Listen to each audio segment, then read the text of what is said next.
हमारी शुभकामनाएं हैं टीएस मुख्यमंत्री बने, क्योंकि हो सकता है उनके मुख्यमंत्री बनने से प्रदेश का विकास 4 गुना तेज हो जाए। नमस्कार, मैं हूं मनीष। पिछले कुछ महीनों से छत्तीसगढ़ में 2 चेहरे लगातार चर्चा में रहे हैं, स्वास्थ्य मंत्री सिंहदेव और बचपन का प्यार वाला सहदेव। दोनों का सफ़र छत्तीसगढ़ से दिल्ली और दिल्ली से छत्तीसगढ़ में आकर ख़त्म हो जाता है। सिंहदेव और सहदेव की चर्चा इतनी रही कि लोगों के कानों में दर्द सा हो गया है। सहदेव के बचपन का प्यार गाने के चक्कर में बेचारे का बचपन गुम सा हो गया। वहीं सिंहदेव के सीएम बनने की लालसा ने सिंहदेव को छत्तीसगढ़ का आडवाणी बनाकर रख दिया।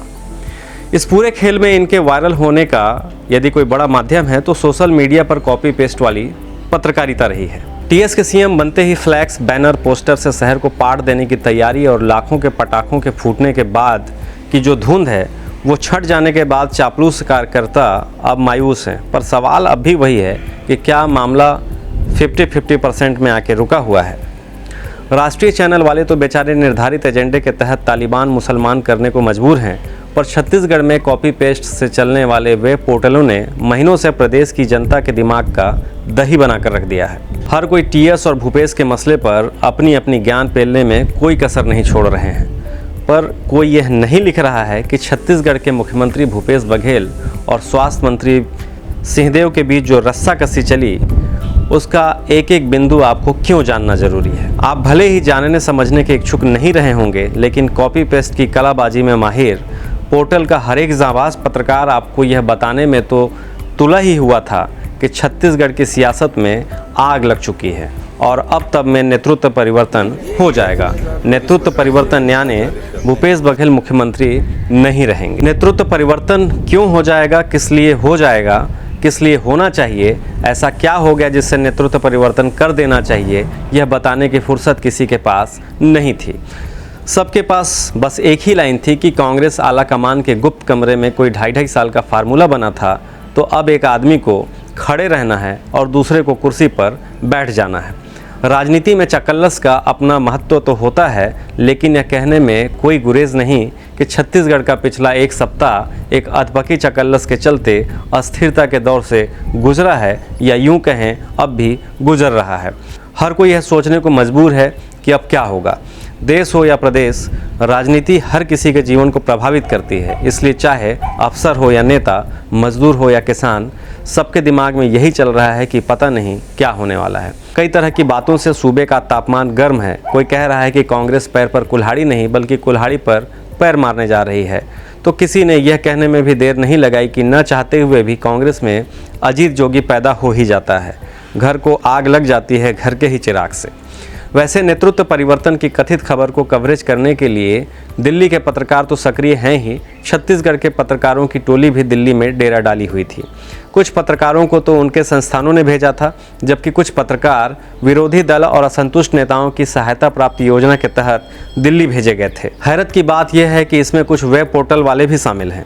खबर है कि अफवाह फैलाने में माहिर कुछ पोर्टल वालों को उस पीआर एजेंसी ने खास तौर पर आमंत्रित किया था जो दिल्ली में बैठकर एक नेताजी की छवि को चमकाने के लिए अच्छा खासा चार्ज लेती हैं। अब बात अगर कथित तौर पर होने वाले नेतृत्व परिवर्तन की करें तो राहुल गांधी ने छत्तीसगढ़ आने का संकेत देकर साफ कर दिया है कि प्रदेश की एक बड़ी आबादी की तरह उन्हें भी भूपेश बघेल के कामकाज पर भरोसा है।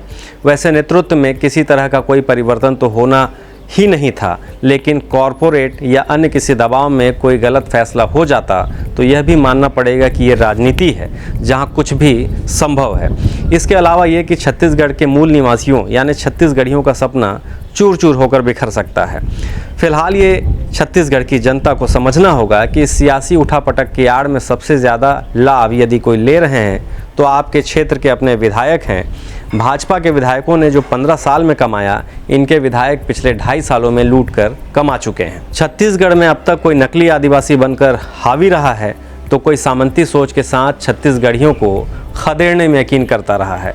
प्रदेश में नेताओं की शारीरिक भाषा से ही समझ में आ जाता है कि वे कितने प्रतिशत छत्तीसगढ़ियाँ हैं। भूपेश बघेल के साथ एक अच्छी बात यह है कि वे ठेठ छत्तीसगढ़ियाँ हैं। ये दुर्भाग्य है कि सिंहदेव पिछले कुछ महीनों से नहीं बल्कि सरकार बनने से अब तक खुद की बेइज्जती कराने में कामयाब रहे हैं।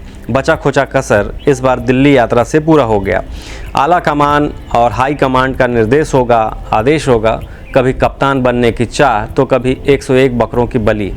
क्या मजाक बना दिया है महाराज आपने। हम भी चाहते हैं कि आप सीएम बने, इसलिए आपको वोट किया है, पर जो स्थिति है उसे देखकर आपसे सवाल बनता है, आखिर आप सीएम क्यों बने? क्या सिर्फ इसलिए कि आपकी राजनीतिक महत्वाकांक्षा पूरी हो जाएगी? बकरों की बलि के लिए तो आपने घोषणा कर ही दी है, पर अपने इस चाहत में आखिर आप अपने वोटर्स के भावनाओं की बलि क्यों दे रहे हैं? क्या आपके सीएम बन जाने से इन पीड़ितों को न्याय मिल पाएगा जो आपके शहर में आकर अपना सब कुछ खो चुके हैं? क्या आपके घर के बाजू में स्थित मेडिकल कॉलेज भ्रष्टाचारियों और गुंडों के आतंक से मुक्त हो पाएगा?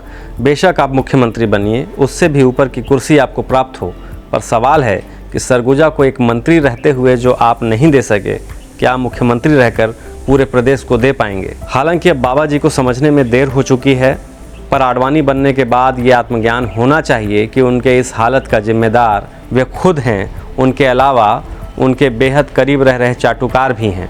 ये बड़ी जानकारी प्रदेश के उन बुद्धिजीवियों को समर्पित है जो इस उम्मीद में बैठे हैं कि बस अब बाबा ही सीएम बन रहे हैं। उन्हें हम बता दें कि विधानसभा या यूं कहें उनके गृह क्षेत्र अंबिकापुर में भी कभी आकर देखें स्वास्थ्य विभाग के करप्ट नौकरशाहों से लेकर भूमाफिया और असामाजिक लोग कैसे उनके करीब हैं।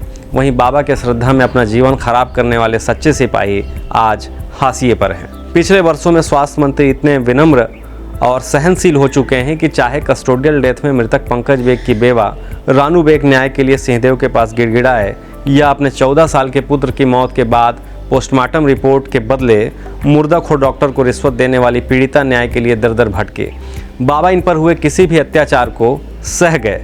सिंहदेव की उम्र उन्हें आध्यात्मिक बना रही है, वे किसी आध्यात्मिक पुरुष की तरह अब मौन रहेंगे। ऐसे विशाल लेकिन अनुपयोगी व्यक्तित्व से अंबिकापुर विगत 2 पीढ़ियों से ग्रस्त है।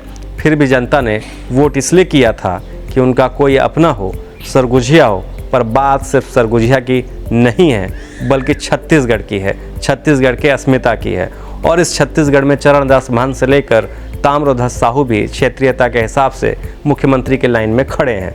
हालांकि इस विवाद का ये हल स्थायी है या नहीं पता नहीं, पर अगर ये मामला टला है और इसे ही स्थायी मान लें तो टीएस सिंहदेव को समझना पड़ेगा कि वे खुद ताकतवर हैं, लेकिन उनके इर्द गिर्द 1-2 को छोड़कर बुद्धिजीवियों का वो तबका नहीं है जो सलाहकार के रूप में भूपेश बघेल के साथ है।